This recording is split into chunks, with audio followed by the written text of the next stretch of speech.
Magandang araw po sa inyong lahat. Ako nga pala si Claire Monte Evangelista mula sa ika-11 baitang ng STEM 2D. Ako po ay naririto sapagkat ako po ang inyong tagapagkwento ng maikling kwento na siyang pinamagatang Ang Batang Pihi. Inilimbag ni Claire Monte Evangelista. Sa bayan ng Lusog, may isang batang lalaki na nagngangalang Pihiko. Ang pangalan niya ay mula sa salitang pihik na kung saan napakapihikan niya rin sa anumang bagay. Si Pihiko ay isang batang pilyo sapagkat nakasanayan nito na ibinibigay talaga lahat ang kanyang mga kagustuhan, mapapagkain man o mga kagamitan.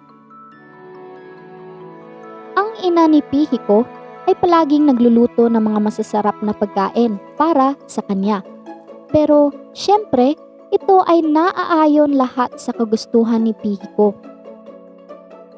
Isang araw, napagpasyahan ng ina ni Pihiko na magluto ng masarap at masustansyang pagkain para sa kanya. Nasasabik ang kanyang ina na matikman ang kanyang niluto kung kaya't sinarapan niya ito lalo. Pagkatapos magluto ng kanyang ina, agad niya itong ibinigay kay Pihiko upang matikman. Ngunit sa kasamaang palad, hindi ito nagustuhan ni Pihiko. Nakiusap ang kanyang ina na kainin niya ang kanyang niluto sapagkat pinaghirapan niya ito na masustansya at makabubuti ito para kay Pihiko. Sa halip na makinig si Pihiko, itinilapon niya ang kanyang pagkain. Pinagsabihan si Pihiko ng kanyang ina na hindi siya dapat mag-aksaya at maging mapili sa pagkain sapagkat napakaswerte niya at nakakakain siya ng 3 beses sa isang araw. Di tulad ng iba, maraming mga batang sa kalsada ang siyang nagugutom at hindi pa kumakain ni katiting man lang. Imbes na makinig si Pihiko sa kanyang nanay, pinagtaasan niya ito ng boses at pursige pa rin gustong makuha ang mga kagustuhan. Dahil dito, nasaktan niya ang kanyang ina at umalis sa harapan ni Pihiko. Habang nagtatampo si Pihiko, may isang napakagandang diwata ang nagpakita sa harap ni Pihiko. Dahil dito, nabigla at nabighani si Pihiko sa kanyang nakikita. Masaya si Pihiko sapagkat akala niya bibigyan siya nito ng kahilingan at makukuha niya ang lahat ng gusto niya. Ngunit lingid sa kanyang kaalaman, paparusahan pala siya. Nagpakilala ang diwata sa kanya at sinabihan niya ito na may kasalanang ginawa si Pihiko. Nagtaka si Pihiko kung ano ito sapagkat wala siyang kaalam-alam. Ang tanging iniisip lamang ni Pihiko ay lagi siyang tama kung kaya't tinanggihan niya ang paratang ng diwata. Ipinaliwanag at ipinakita ng diwata kay Pihiko ang kasalanan nito gamit ang kanyang mahika. Pagkatapos, may sinabi ang diwata na siyang ikinatakot ni Pihiko. Sabi ng diwata, "Pihiko, napakalaki ng kasalanan na iyong ginawa, sapagkat nasaktan mo ng husto ang iyong ina at nag-aksaya ka ng pagkain. Dahil dito, mararanasan mo ang malubhang kagutuman ng mga gutom na palaboy sa daan, sapagkat simula sa araw na ito, lahat ng mahahawakan mo ay magiging bato. Mawawala lamang ang sumpang ito kung totoo na naiintindihan at alam mo na ang iyong kasalanan.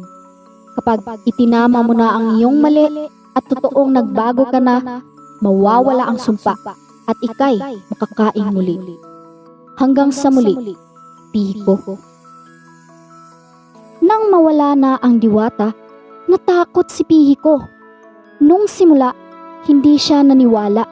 Ngunit nung nagutom siya, luminaw na ang lahat. Nang sinubukan niyang hawakan at kunin ang pagkain upang kumain, naging bato lamang ang lahat ng pagkain at wala siyang nagawa kundi magutom. Ilang araw ang lumipas, ganun pa rin ang nangyari at hindi nagpakitang muli ang diwata kahit ni isang beses man lang. Walang nagawa si Pihiko at nagutom lamang ito ng husto. Nag-isip-isip si Pihiko kung saan niya maaaring mahanap ang diwata upang makipag-usap na ibalik na ang lahat sa dati. Kung kaya't napagpasyahan nito na lumabas at hanapin ito. Nang lumabas si Pihiko, hindi niya inakala ang kanyang mga nakita. Sa kanyang paghahanap sa diwata, bigla siyang nasaktan at natauhan sa kanyang ginawa sapagkat nakita niya ang mga batang palaboy na siyang gutom, madumi, mabaho at walang tirahan. Hindi katulad ng sa kanya, ang buhay niya ay napakaganda at kumpleto, ngunit kanya lamang itong sinayang. Dahil natauhan na siya, tinulungan niya ang mga bata at pinapunta sa kanila upang maligo at kumain. Ngunit hindi pa rin niya hinahawakan ng pagkain sapagkat nagiging bato pa rin ito. Kahit nagugutom na siya ng husto, hindi siya nainggit sapagkat alam niyang karapat-dapat siyang maranasan ito. Sabi pa niya, okay lamang sa kanya na nagugutom siya basta nakatulong siya ng iba at napasaya niya sila. Pinuntahan niya rin ang kanyang ina at hiningan ito ng kapatawaran mula sa lahat ng kanyang pagkakamaling ginawa.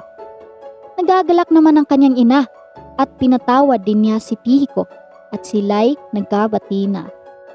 Pagkatapos ng lahat, biglang nagpakita muli ang diwata kay Pihiko. Maligayang binati ng diwata ang mag-ina. Maligayang bati sa inyo. Ako ay nagagalak na ikaw ay nagbago at natauhan na Pihiko mula sa iyong mga pagkakamali. Bagkus, akin ang ipinuputol ang sumpa.